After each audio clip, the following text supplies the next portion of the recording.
오늘도 금요 활력 철야 기도에 나오신 여러분들 한 분 한 분을 주님의 이름으로 환영하고 축복합니다. 오늘은 느껴야 움직인다라는 제목의 말씀으로 은혜를 나누고자 합니다. 최근에 인터넷 검색을 하다가 한 기사를 보게 되었습니다. 제목은 이렇습니다. 안방 울린 VR 다큐멘터리 너를 만났다. 2주 전에 방영되었던 한 방송사의 휴먼 다큐멘터리에 대한 내용이었는데요. 이 기사와 첨부된 사진만 봐도 대충 이 내용을 짐작할 수가 있었습니다.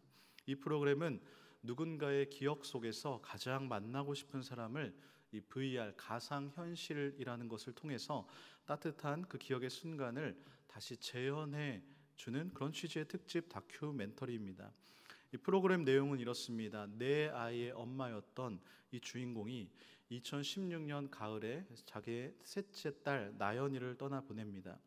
7살이었는데요. 당시에 목이 붓고 열이 나기에 그저 감기인 줄 알았는데 병원에 가서 검사를 해보고 결과가 나왔는데 혈액암이었습니다. 발병한 지 한 달 만에 나연이가 세상을 떠났습니다.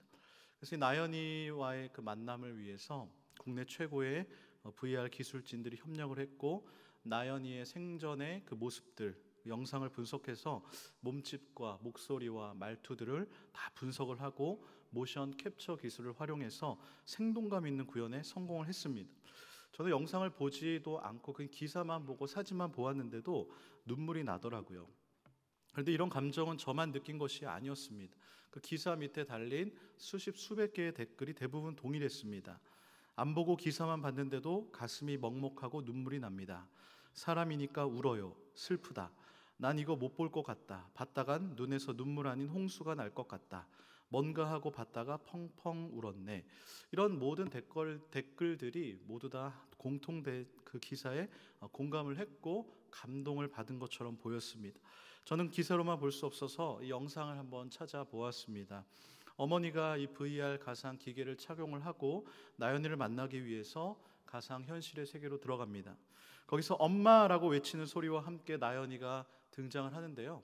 아까 어느 댓글에서 말했듯이 눈에서 눈물이 아닌 홍수가 날 것 같다라는 이 댓글, 그 장면을 보는 순간 정말 제 눈에서 눈물이 아닌 홍수가 나더라고요. 혹시 이 자리에 눈물이 마르신 분들이 있다면 이 너를 만났다, 이 다큐멘터리 이 프로그램을 추천해 드립니다. 아마 상상 이상의 감동을 경험하실 것입니다. 사람 몸에는요 3가지의 액체가 납니다. 피, 땀, 눈물인데요. 다 중요하지만 이 중에 눈물이 참 소중하지 않나 라고 생각을 해봅니다. 그런데 눈물도 흐르는 이유는 다 다릅니다. 어떤 사람은 슬플 때 눈물을 흘립니다. 어떤 사람은 굉장히 기쁨을 만끽했을 때 눈물을 흘립니다. 어떤 사람은 억울한 일을 당하거나 굉장히 분노가 치밀어 오를 때에 눈물을 흘립니다. 어떤 사람은요 감동받을 때 눈물을 흘립니다. 이 중에서 감동받을 때 흐르는 눈물, 이 눈물이 가장 값진 눈물이 아닌가 생각해 봅니다. 마음이 무겁거나 삶에 지쳐 있을 때 이 감동적인 영화나 감동적인 드라마 한 편을 보고 눈물을 한번 싹 쏟고 나면 왠지 마음이 개운해지는 그런 느낌이 듭니다. 그럴 때 있지 않습니까? 내가 예상하지 못했던 일로, 아니 어떤 말 한마디 때문에 내가 다 감동을 엄청 받았을 때에 그래도 아직 세상은 살만하구나 라는 생각 느껴보신 적 있지 않으십니까? 그때에 사람들은 인생의 행복을 느끼게 되는 것입니다. 그래서 우리는 자신의 인생에 대해서 감동을 느낄 수 있어야 됩니다. 내가 하는 일에 감동이 있어야 되고 눈물이 있어야 됩니다. 나는 왜 감동하는가라는 책에 보면 이런 글이 있습니다. 흔히 우리는 감동받는다고 수동형으로 말하고 있지만 실은 감동한다고 하는 것이 옳을지도 모른다. 감동은 가장 능동적인 단어이기 때문이다. 그렇게까지 노력을 해서 감동해야 하는 궁극적인 이유는 그 다음 단계로 나아가기 위함이다. 바로 행복이다. 감동을 쟁취하는 사람들은 행복하다. 그리고 아름답다. 그런 사람들이 많아지는 세상은 당연히 더 행복하다. 어쩌면 세상은 스스로 더 아름다운 세상이 되기 위해서 우리에게 감동을 주는 것일지 모른다. 저는 이 글을 읽었을 때 굉장히 공감이 되었습니다. 그렇습니다. 세상에는요 2부류의 사람이 있습니다. 감동하는 사람과 감동하지 않는 사람이 있습니다. 감동하는 사람의 인생은 날로 풍요로워지고 행복해집니다. 반면에 어떤 일에도 감동이 없는 사람들은 삶에 활력이 없고 재미가 없고 무엇보다 불안해집니다. 그런데 우리 인생에 정말로 감동이 중요한 이유가 하나 있는데요. 그것은 바로 이 감동이 사람을 움직이게 하는 힘이기 때문인 것이죠. 여러분 혹시 광고를 보고 울어보신 적 계십니까? 요즘 광고들은요, 제품의 이 스펙만을 알려주지 않습니다. 스펙만을 알려주는 광고는 다 옛날 광고들입니다. 요즘의 광고는요, 한편의 영화를 보는 것처럼 감동적인 광고 영상들을 이제는 쉽게 찾아볼 수 있는 감성 마케팅의 시대입니다. 이들의 공통점은 모두 제품을 홍보하는 것이 아니라 어떤 실제 그 이야기, 그 스토리들을 자연스럽게 들려줍니다. 그래서 광고를 보여주고 들려줌으로써 사람들의 마음에 공감을 일으키게 되는 것이고, 그들의 감성을 건드려서 사람들로 하여금 감동을 주는 것이죠. 왜 기업들이 이런 감성 마케팅을 하는 것일까요? 감성적으로 소비자에게 다가가면 무의식적으로 그 제품에 사람이 반응할 수 있도록 만들 수 있기 때문인 것이죠. 왜입니까? 감동이 그 사람을 움직이게 한다는 것입니다. 전 세계 남성들이 자신이 사랑하는 여성에게 프로포즈를 합니다. 이 프로포즈의 핵심은요, 감동입니다. 감동을 받게 해서 내가 사랑하는 그 여성분의 마음을 움직이게 하는 것이죠. 저도 사랑하는 여인의 마음을 움직이려고 감동 프로젝트, 이 프로포즈를 계획하고 실행하는데 얼마나 애를 먹었는지 모릅니다. 겨우 결혼했습니다. 그런데요, 프로포즈를 받은 여성들의 대부분의 반응이 어떻습니까?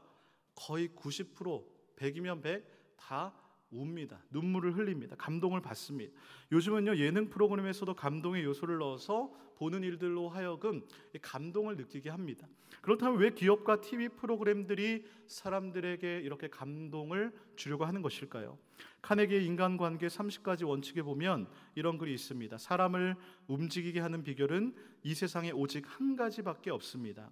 사람들에게 스스로 하고자 하는 마음을 불러일으키게 해주는 것, 이것이 비결입니다. 사람들 스스로 움직이게 하여금 마음을 불러일으키는 것, 이것이 무엇이라고요? 감동이라는 것입니다. 오늘 설교 제목이 무엇입니까? 느껴야 움직인다인데요, 오늘 이 설교 제목을 한 단어로 요약하자면 바로 한문으로 쓰여져 있는 것처럼 감동입니다. 감동을 한자로 보면 느낄 감자에 움직일 동자 아닙니까? 감동을 받았다는 것은 내가 무언가 느꼈다는 것이고, 내가 느낀 것에 마음이 가게 되고, 마음이 움직이면 몸도 자연스럽게 따라가게 되는 것입니다. 그런데요, 이 느낄 감자를 자세히 보시면 밑에 마음 심자가 들어 있습니다. 그리고 움직일 동자에는 옆에 보면 힘력자가 쓰여 있죠. 그래서 어느 책에서는 감동을 이 마음의 힘이다라고 표현을 합니다. 그렇습니다. 사람은요, 느껴야 움직입니다. 즉 내가 무엇을 하고 내가 어딘가에 간다라는 것은 내 마음의 감동에 이끌려 움직이는 것입니다. 마음은요, 눈에 보이지 않습니다. 그러나 우리의 인생을 끌고 가는 것이 바로 이 마음의 힘이라는 것이죠. 그래서 세상은 사람들의 그 마음을 잡기 위해서 어떻게든 감동을 주려고 하는 것입니다. 그 힘에 인생이 끌려가는 것입니다. 영적인 세계도 마찬가지입니다. 감동이 있어야 합니다. 말씀을 읽을 때 내가 감동을 받아야 하는 것이고, 말씀이 들려질 때 내가 감동해야 하는 것입니다. 영적 세계를 소위 4차원의 세계라고 표현을 하지요. 우리는 현재 3차원의 세계를 살아가고 있습니다. 시간, 공간, 물질, 이 세계를 3차원의 세계라고 합니다. 그럼 1차원의 세계는 무엇입니까? 선의 세계입니다. 2차원은 면의 세계입니다. 그런데 4차원은 이런 것들을 초월하는 세계인 것이죠. 우리는 보통 압도적인 수준의 차이가 날 때에 차원이 다르다라고 표현을 합니다. 이 말은요, 1차원의 세계에서는 2차원의 세계를 절대 이해하지 못한다라는 것이죠. 2차원의 세계는 3차원의 세계를 이해하지 못한다라는 것입니다. 그렇다면 3차원의 세계가 이 4차원의 영적인 세계를 이해할 수 있을까요? 네, 이해하지 못합니다. 보통 사람들은 영적 세계를 이해하지 못합니다. 주님이 물 위를 걸으셨다, 바다가 갈라졌다, 주님이 부활하셨다라는 것을 인간의 이성으로는 도저히 이해할 수가 없는 것입니다. 그런데 지금 여기 앉아 계신 분들은 다 이해하고 있습니다. 어떻게 해요? 성령의 감동으로 이해되어지는 것입니다. 우리가 이 자리에 앉아 있는 것도 다 성령의 감동의 힘에 이끌려서 지금 이 자리에 와 있는 것 아닙니까? 특별히 이 시국에 이 자리에 와 있다는 것은 인간의 이성으로는 도저히 생각할 수가 없는 것이죠. 성령의 감동에 이끌림을 받지 않고서는 이 자리에 나올 수가 없는 것입니다. 그것이 바로 믿음이라는 것입니다. 그렇습니다. 3차원의 세계를 살아가는 우리는요, 믿음으로 영적인 세계를 받아들이는 것입니다. 마태복음 22장에 보면 예수님께서 바리새인들에게 이런 질문을 하십니다. 너희는 그리스도에 대하여 어떻게 생각하느냐? 누구의 자손이냐? 그러자 바리새인들이 답하지요. 그리스도는 다윗의 자손입니다. 이 바리새인들이 답한 다윗의 자손, 틀린 말은 아닙니다. 그런데 그들이 답한 그 다윗의 자손이라는 말은 정치적 메시아를 뜻하는 것입니다. 이것은 예수님을 제대로 알지 못한 대답입니다. 이들의 대답을 들은 주님이 시편 110편에서 다윗이 고백한 말씀을 들려주십니다. 다윗이 시편에서 무엇이라고 고백했냐면 그리스도는 주이십니다라고 고백을 합니다. 이 주라는 것은 다윗의 자손 그 이상 메시아를 의미하는 것입니다. 즉 우리를 구원할 메시아라는 것이죠. 그렇다면 다윗이 어떻게 오시지도 않은 천년 이후의 일에 대해서 이렇게 고백을 할 수 있었을까요? 마태복음 22장 43절에 이렇게 말씀합니다. 우리 함께 읽겠습니다. 시작.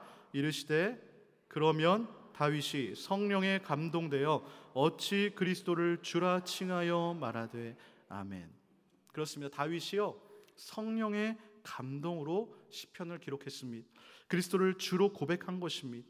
말씀은 사람의 이성이나 사람의 지혜로 깨닫게 되는 것이 아닙니다.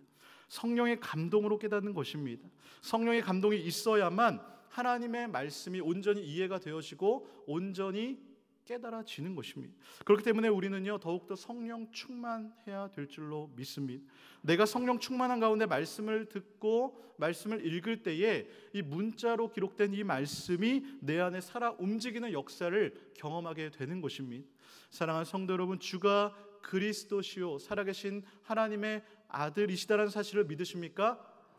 사실 인간의 이성으로 도저히 이해할 수 없는 이것이 성경의 이야기 아닙니까? 그런데 저와 여러분 이런 말씀이 믿어지고 지금 이 자리에 와 있는 것입니다. 이것 자체가 하나님의 놀라운 은혜요 기적인 줄로 믿습니다.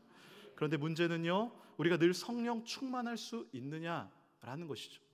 일상 가운데 이리 치이고 저리 치이고 월요일부터 금요일까지 세상에 바쁘게 살아가다 보면 나도 모르게 영적인 감동이 무뎌질 때가 있지 않습니까? 하나님의 뜻을 몰라서 방황할 때가 있지 않습니까? 영적 침체에 빠지기도 합니다. 하나님에 대한 의심과 불신들이 물밀듯이 물려오기도 합니다.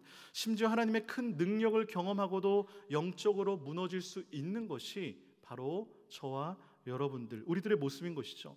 오늘 본문에 등장하는 엘리야의 모습이 남의 이야기가 아닌 것이 바로 이런 이유 때문인 것입니다. 오늘 우리가 읽은 본문 우리가 너무나 잘 아는 내용이죠. 열왕기상 18장에서 엘리야가 바알과 아세라 선지자 850대 1의 싸움에서 승리를 거둡니다. 850대 1의 싸움에서 이긴 것을 우리가 보았습니다. 승리 후에 엘리야가 기도하자 3년 6개월 동안 내리지 않았던 비가 내리기 시작합니다. 이에 아합 왕이 마차를 타고 이스르엘이라는 곳으로 도망을 합니다. 그런데 엘리야가 허리를 동이고 이스라엘까지 아합 앞에서 달려갑니다. 갈멜에서 이스라엘까지는요 한 22km 되는 구간입니다. 그런데 어떻게 엘리야가 마차를 타고 가는 아합 왕보다 그 앞서서 갈 수가 있는 것이냐라는 것이죠. 이게 가능한 일입니까? 어떻게 이런 일이 일어날 수 있었겠습니까? 열왕기상 18장 마지막 절이죠. 46절 우리가 한번 같이 읽어보도록 하겠습니다. 열왕기상 18장 46절의 말씀입니다. 시작. 여호와의 능력이 엘리야에게 임하매 그가 허리를 동이고 이스라엘로 들어가는 곳까지 아합 앞에서 달려갔더라. 아멘. 그렇습니다. 하나님의 능력이요 엘리야에게 임했습니다. 이런 엘리야가 한 가지 소식을 듣게 됩니다. 오늘 본문 1, 2절의 말씀이죠. 아합이 엘리야가 행한 모든 일과 그가 어떻게 모든 선지자를 칼로 죽였는지를 이세벨에게 말하니 이세벨이 사신을 엘리야에게 보내서 이르되 내가 내일 이맘때에는 반드시 내 생명을 저 사람 중 한 사람의 생명과 같게 하리라. 그렇게 하지 아니하면 신들이 내게 벌 위에 벌을 내림이 마땅하니라. 아합이요 이세벨에게 갈멜산에서 있었던 이야기를 다 들려줍니다. 그러자 이세벨이 두려워하는 것이 아니라 내일 이맘때는 반드시 내 생명을 저 사람들 중에 한 명의 생명과 같게 하리라. 곧 죽이겠다라는 것입니다. 바알과 아세라 선지자들이 죽은 것처럼 엘리야도 반드시 죽이겠다라는 것이죠. 만약 그렇게 하지 않으면 신들이 자신에게 벌 위에 벌을 내림이 마땅하다라는 거예요. 당시에 가장 강력한 어떤 다짐, 그것이 바로 자기 저주입니다. 자기를 저주하고 있는 거예요. 엘리야. 지금 이세벨이 자기를 저주하고 있는 것입니다. 여기서 잠시 엘리야 시대적 배경을 살펴보고자 합니다. 사실 이 열왕기서는요 왕들의 이야기입니다. 왕들의 이야기가 쭉 기록되어 있습니다. 열왕기 상하를 보면 이스라엘 역대 왕들이 등장하는데요, 언제 왕이 됐고 그들이 몇 년 동안 통치를 했고 왕들의 업적이 어땠는지를 평가를 합니다. 왕들의 시대적인 배경을 말하고 그 왕이 좋은 왕인지 나쁜 왕인지 평가할 때는 그 기준이 다윗의 길을 따라갔느냐, 여로보암의 죄를 따라갔느냐 평가를 합니다. 다윗을 따라가면 좋은 왕이고 여로보암의 죄를 따라가면 나쁜 왕이다라고 평가를 합니다. 근데 이런 왕들의 이야기 사이에서 왕들이 나오는 스토리인데 왜 갑자기 17장에 엘리야라는 선지자가 등장하는 거예요? 성경에 많은 믿음의 인물들이 등장하는데 이 엘리야의 등장은 조금 뜬금없는 것 같습니다. 퇴장도 여느 사람들과 같지 않습니다. 갑자기 등장을 했고 마지막에 죽지도 않고 하늘로 올라갔습니다. 엘리야는요, 그리고 구약의 마지막 성경인 말라기 4장에도 등장을 합니다. 마지막 때에 엘리야가 와서 이스라엘 백성들이 심판을 당하지 않도록 그들의 마음을 돌이키는 역할을 하게 된다는 것이죠. 신약에서도요, 구약의 대표적인 인물 두 명을 말을 하는데 모세와 엘리야입니다. 이처럼 엘리야는 성경에서 특별 대우를 받습니다. 이런 엘리야가 활동하던 시기는 어떻습니까? 엘리야와 늘 붙어 다니는 인물이 누구냐? 바로 아합 왕입니다. 그런데 아합 왕이 통치하던 시대는 이스라엘 역사상 가장 어둡고 타락한 시대였습니다. 그 전에 왕들은요, 그래도 좀 양심이 있었는지 하나님을 섬기면서 우상을 섬겼습니다. 좀 아이러니하죠. 그러나 이 아합 왕은 하나님을 아예 제껴두고 우상만 섬긴 왕입니다. 17장에 엘리야가 등장하기 전 우리 열왕기상 16장 30절 31절을 함께 읽어보겠습니다. 시작. 오므리의 아들 아합이 그의 이전의 모든 사람보다 여호와 보시기에 악을 더욱 행하여 느밧의 아들 여로보암의 죄를 따라 행하는 것을 오히려 가볍게 여기며 시돈 사람의 왕 엣바알의 딸 이세벨을 아내로 삼고 가서 바알을 섬겨 예배하고. 그렇습니다. 아합이 그 어떤 사람들보다, 그 어떤 왕들보다 악한 왕이다라고 소개합니다. 여로보암의 죄를 따르는 길로 갔습니다. 그런데 여기서 끝이 아닙니다. 16장 33절의 말씀도 우리 함께 읽겠습니다. 시작. 또 아세라 상을 만들었으니 그는 그 이전에 이스라엘의 모든 왕보다 심히 이스라엘 하나님 여호와를 노하시게 하였더라. 아멘. 그 이전 이스라엘 모든 왕들보다 하나님을 더 열받게 한 거예요. 하나님을 화나게 하는데 최고 봉이었다라는 것입니다. 아합 왕, 이 왕이 이 정도니까 당시 북이스라엘의 수도였던 사마리아는 뭐 볼 것도 없습니다. 그러니까 요즘 말로 치면 교회들은 하나도 없고 다 우상들만 세워져 있었다라고 보시면 됩니다. 백성들의 영적인 상태는 어땠을까요? 아합 왕과 마찬가지로 하나님을 떠난 사람들이 대부분이었을 것입니다. 이런 상황에 17장 1절에 갑자기 엘리야가 등장하게 되는 것이죠. 길르앗에 우거하는 자 중에 디셉 사람 엘리야가 아합에게 말하되 내가 섬기는 이스라엘의 하나님 여호와께서 살아계심을 두고 맹세하노니 내 말이 없으면 수년 동안 비도 이슬도 있지 아니하리라. 엘리야에 대한 어떤 자세한 소개도 없이 뭐 누구의 아들이고 무슨 소개도 없이 그냥 길르앗에 우거하는 자 중에 디셉 사람 엘리야가 갑자기 등장하게 되는 것입니다. 그렇습니다. 사실 이 엘리야는요 그렇게 대단한 사람이 아니었습니다. 보통의 사람입니다. 야고보서에서는 엘리야가 우리와 성정이 같은 사람이다라고 소개합니다. 그런 엘리야가 큰 능력을 경험하고 감당할 수 있었던 것은 오로지 하나님 때문입니다. 엘리야라는 이름의 뜻이 무엇입니까? 나의 하나님은 여호와이시다. 엘리야가 엘리야 될 수 있었던 이유는 이름과 같이 엘리야가 전능하신 하나님을 의지했고 기도했기 때문인 것이죠. 이런 엘리야가 열왕기서에 등장한 이유가 있습니다. 열왕기서 다윗의 그 죽음, 열왕기 상하를 보면 다윗의 죽음과 솔로몬의 통치로부터 시작해서 끝부분에 보면 이스라엘과 남유다의 멸망까지를 다루고 있습니다. 언뜻 보기엔 역사적인 이스라엘 사실을 기록해 놓은 것처럼 보입니다. 하지만 열왕기서의 그 주제 목적은 역사를 기록하는 것이 아닙니다. 열왕기 상하의 이야기의 핵심 무엇이냐? 누가 이스라엘을 다스리냐입니다. 아시다시피 이스라엘이 원래 신정체제 국가였습니다. 그들은 하나님의 백성입니다. 하나님이 그들의 왕이십니다. 그런데 사무엘상 8장에서 그들이 무엇이라고 말을 합니까? 우리에게도 좀 인간 왕을 좀 세워주세요 라고 사무엘에게 부탁을 하는 거예요.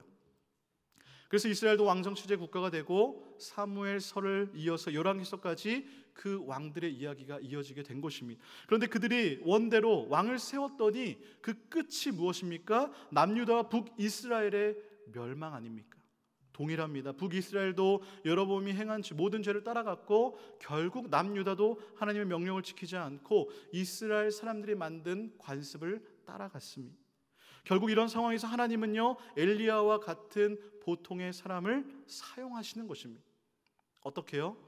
열왕기상 18장 21절의 말씀 우리 한번 같이 읽어보도록 하겠습니다. 시작. 엘리야가 모든 백성에게 가까이 나아가 이르되 너희가 어느 때까지 둘 사이에서 머뭇머뭇하려느냐? 여호와가 만일 하나님이면 그를 따르고 바알이 만일 하나님이면 그를 따를지니라 하니 백성이 말 한마디도 대답하지 아니하는지라. 아멘. 그렇습니다. 이것이 바로 이 열왕기서의 핵심 아닙니까? 뿐만 아니라 오늘날 우리에게도 하나님께서 들려주시는 메시지 아닐까요? 너희의 주인이 누구냐? 너희의 진정한 왕이 누구냐라는 것이죠.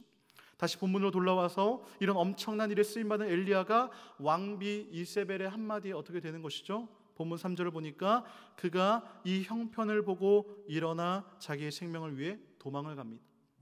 이 성경에서 특별 대우를 받는 위대한 선지자 엘리야의 모습이 아니라 그냥 평범한 디셉 사람 엘리야의 모습으로 돌아왔습니다. 그가 광야 사막으로 혼자 갑니다. 그리고 로뎀나무 아래에 앉아 자기가 죽기를 청합니다. 보통 우리는 로뎀나무 생각하면요, 쉼이나 회복을 생각을 합니다. 엘리야가 실제로 로뎀나무 밑에서 쉼을 얻은 것처럼 보입니다. 실제로 로뎀나무 이름을 따서 카페 이름으로 많이 사용되기도 합니다. 근데 로뎀나무를 실제로 보게 되면 로뎀나무는요, 쌀이 나무입니다. 그래서 이 로뎀나무로 빗자루로 만들어서 실제로 사용하기도 합니다. 그렇기 때문에 이 로뎀나무라는 것은요, 사실 뜨거운 태양 아래 충분한 그늘을 제공해 줄 수 없는 그런 나무였습니다.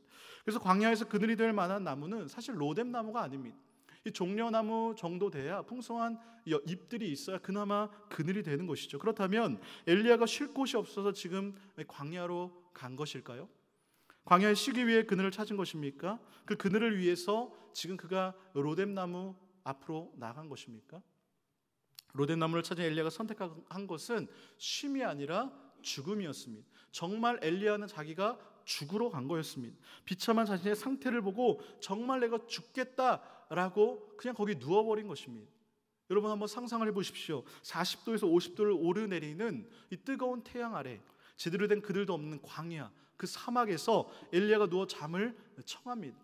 이것은 하나님께서 나를 좀 죽여주세요가 아니라 그냥 제가 죽겠습니다 라는 것이죠. 아니 18장 마지막 절에서 하나님의 분명한 능력을 경험했던 엘리야가 갑자기 왜 이렇게 된 것입니까?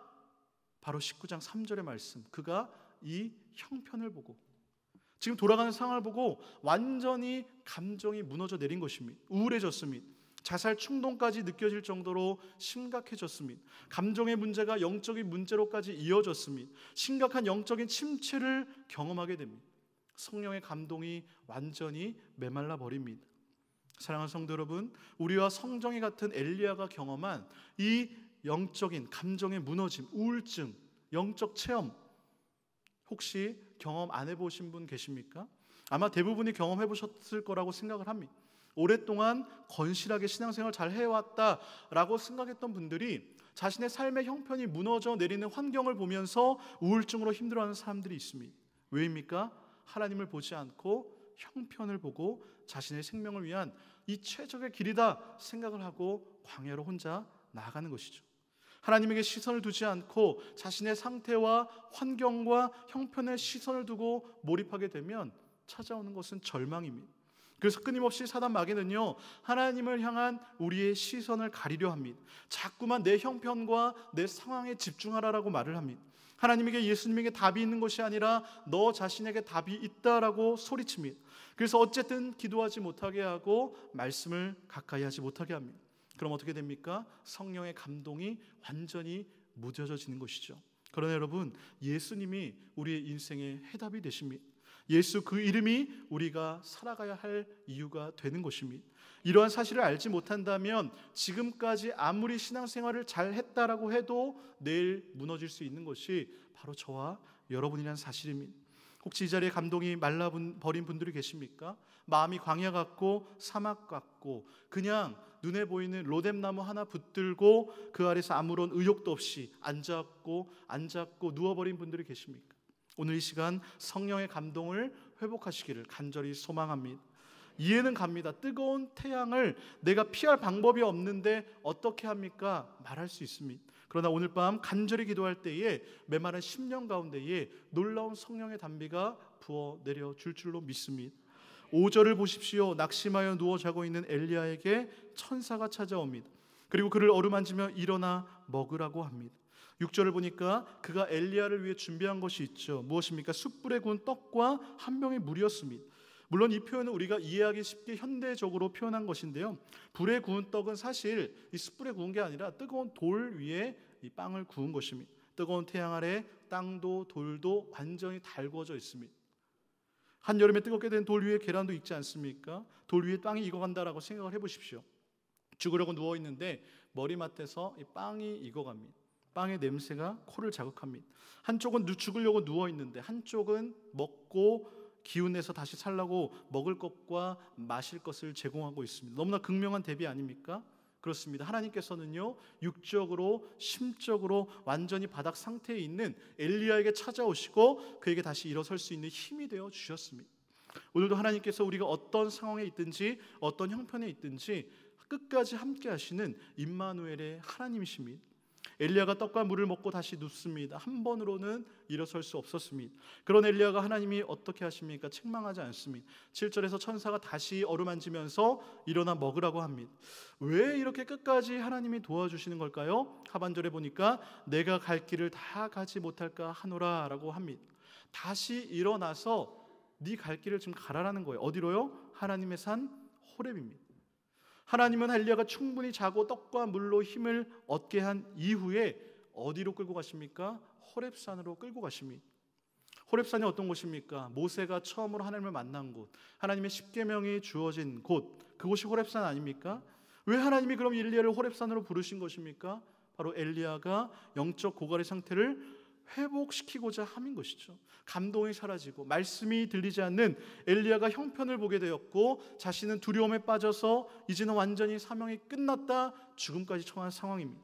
그런 엘리야에게 하나님이 모세에게 하셨던 것처럼 다시 한번 하나님의 그 임재를 경험하게 하시고 영적인 감동을 회복시켜 주기를 원하셨던 것입니다. 그래서 남은 사명을 감당하게 하시는 것이죠. 17장에 보면 엘리야가 등장하면서 이런 구절이 반복이 됩니다. 여호와의 말씀이 엘리야에게 임하여 이르시되. 18장에도 동일하게 등장을 합니다. 그렇습니다. 엘리야는요, 말씀이 임했을 때에 그 사명을 감당할 수 있었습니다. 말씀이 들렸을 때, 말씀에 감동이 되었을 때에 주님의 말씀에 순종하게 되는 것입니다. 말씀의 감동을 받으면 내 몸이 말씀 쪽으로 움직이게 되어 있는 것이죠. 왜입니까? 하나님의 말씀은 생명력이 있습니다. 그래서 그것이 들려지고 감동한 사람은요, 몸과 영혼이 다 변하게 되는 것입니다. 사랑하는 성도 여러분, 성령의 감동 없이는요, 절대로 이런 변화가 일어날 수가 없는 것입니다. 다혈질이었던 사람이 온유해집니다. 분노로 가득 찼던 사람이 사랑의 사도가 됩니다. 예수를 앞장서서 대적했던 사람이 예수의 전도자가 됩니다. 예수를 믿어도 내 삶에 아무런 변화가 없는 분들이 계십니까?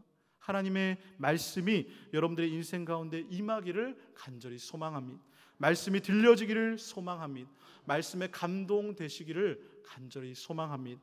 그렇기 때문에 우리는요, 영적 호렙산에 어떻게 해서든지 나아가야 되는 것입니다.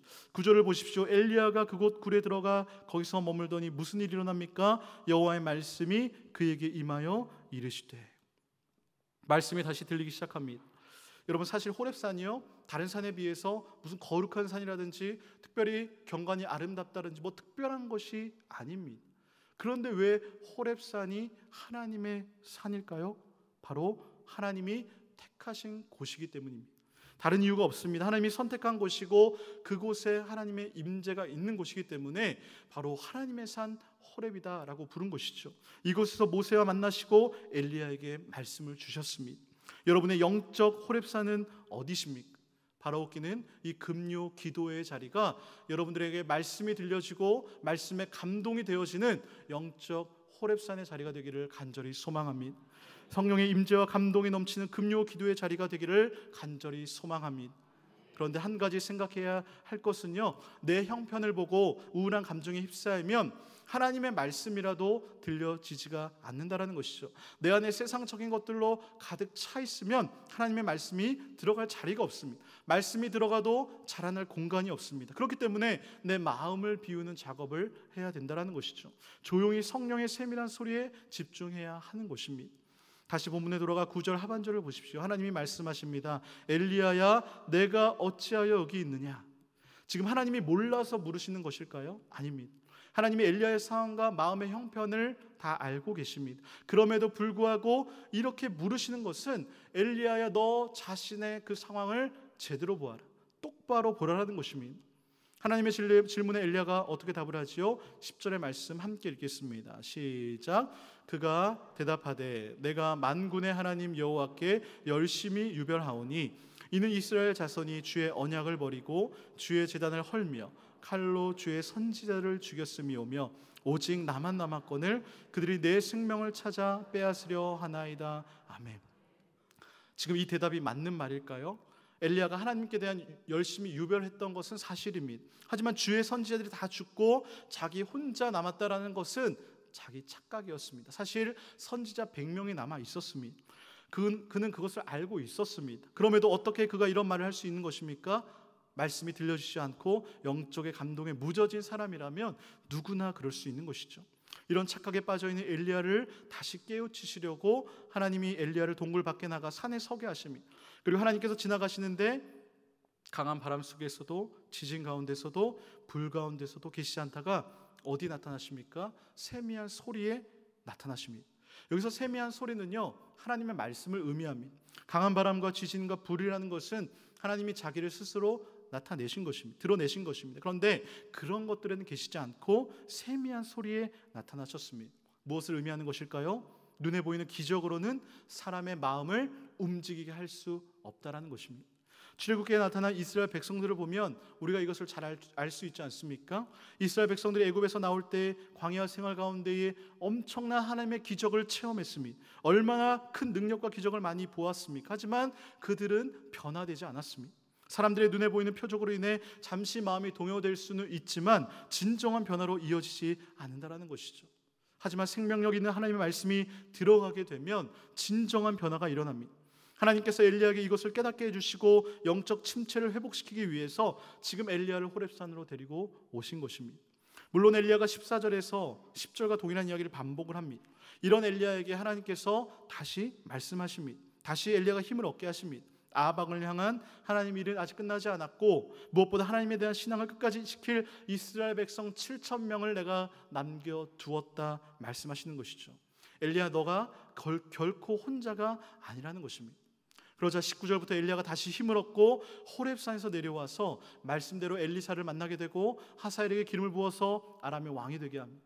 이렇게 한때는 선지자로서 그 활동을 접고 죽기를 구했지만, 정말 죽으려고 했지만 하나님의 말씀을 듣고 성령의 감동을 받아서 다시 일어나 용기를 얻고 선지자로서의 그 사명을 수행한 엘리야, 결국 하나님께서 죽음을 경험하지 않고 하늘로 올려주시게 하는 놀라운 영광을 누리게 하시는 것입니다. 사랑하는 성도 여러분, 하나님은 오늘도 우리에게 말씀하십니다. 누구야? 내가 어찌하여 지금 여기 있느냐? 내 상황과 형편을 보지 말고 하나님을 보라라는 말씀입니다. 들려진 하나님의 말씀에 감동되시기를 바랍니다. 사람은요, 느껴야 움직입니다. 사람은 자신의 감동되는 것에 이끌려 갈 수밖에 없습니다. 그래서 중요한 것이 무엇입니까? 방향입니다. 짧은 이야기 긴 생각이라는 책에 보면 이런 글이 있습니다. 움직임에 방향이 없다면, 달리는 말에 고삐가 없다면 느낌은 낭떠러지로 추락한다. 느낌의 방향을 주라. 움직임에 화살표를 주라. 여러분은 어느 방향의 감동을 받고 계십니까? 하나님께서 말씀하십니다. 너희가 어느 때까지 둘 사이에서 머뭇머뭇하려느냐? 여호와가 만일 하나님이면 그를 따르고 바알이 만일 하나님이면 그를 따를지니라. 눈에 보이는 화려한 세상에 감동받고 계십니까? 세상의 만몬에 감동하고 계십니까? 하나님의 말씀에 감동받기를 주님의 이름으로 축복합니다. 성령의 감동받기를 간절히 소망합니다. 성령님의 도우심이 없이는 우리는 아무것도 할 수 없습니다. 우리는 든든히 설 수가 없습니다. 성령님은요, 우리 없이 일하지 않으십니다. 성령님은 반드시 우리를 감동시킨 이후에 일하십니다. 우리가 감동되지 않으면요, 성령님은 기다리십니다. 상황이나 형편, 시간에 상관하지 않으십니다. 우리가 방향을 못 잡고 깨닫지 못하면 찾아오셔서 우리를 가르쳐 주시고 우리를 깨닫게 하십니다. 우리가 마땅히 빌바를 알지 못할 때 우리를 위해 기도해 주시는 분이십니다. 오늘 이 밤 자신의 형편에 눌리신 분들이 계시다면 이 시간 성령의 임재를 느끼시고 감동되는 시간 되시기를 간절히 소망합니다. 그리고 말씀에 순종하여 움직이시는 모든 성도님들 되시기를 주님의 이름으로 축원합니다. 제가 말씀을 기억하며 함께 한 30초 정도 짧게 통성을 기도하기를 원하는데요, 오늘 이 자리에 영적으로 메마른 분들이 계십니까? 심이 필요한 분들이 계십니까? 진정한 심은 주님 안에 있습니다. 이 시간 간절히 기도할 때 주님의 말씀이 들려주기를 원합니다. 성령의 감동받기를 원한다고 기도하시기를 바랍니다. 주님, 내가 느껴야 움직일 수 있습니다. 겸손하게 주님의 말씀을 기다립니다. 주여 말씀하여 달라고 주의 이름으로 부르며 통성으로 기도합니다. 주여, 하나님 감사합니다. 주님 이 시간 우리에게 말씀을 하여 주시옵소서. 주님, 내가 성령의 감동되기를 원, 주님 하나님의 말씀에 내가 감동되기를 원, 내가 감동 그 느낌으로 말미암아 주님 내가 움직이기를 원, 주의 말씀에 순종하기를 원합니다. 주의 시간 간절히 은혜 내려주시고 성령의 말씀하여 주시옵소서. 나의 심령을 주장하여 주시고 오늘 시간 찾아온 모든 성도들의 믿음을 더욱더 굳건하게 지켜보아여 주시옵소서. 하나님 감사합니다. 하나님, 그렇습니다. 내가 내 상황과 형편을 바라보고 하나님을 향한 감동에 메말라 버릴 때도 있었습니다. 주님 말씀이 들려지지 않을 때가 있었습니다. 주님 이 시간 겸손하게 주님의 말씀을 기다립니다. 주여 은혜 내려 주시옵소서. 우리 이 시간에 하나님을 만날 만할 때요, 하나님을 부르실 때인 줄로 믿습니다. 주여 이 시간 친히 찾아와 주시옵소서. 그의 하나님의 뜻을 깨닫는 통찰력을 주시고 진리의 말씀 가운데에 진정한 심과 힘을 얻는 시간 되게 하여 주시옵소서. 이 모든 말씀 예수님의 이름으로 기도드립니다. 아멘. 시간 함께 오늘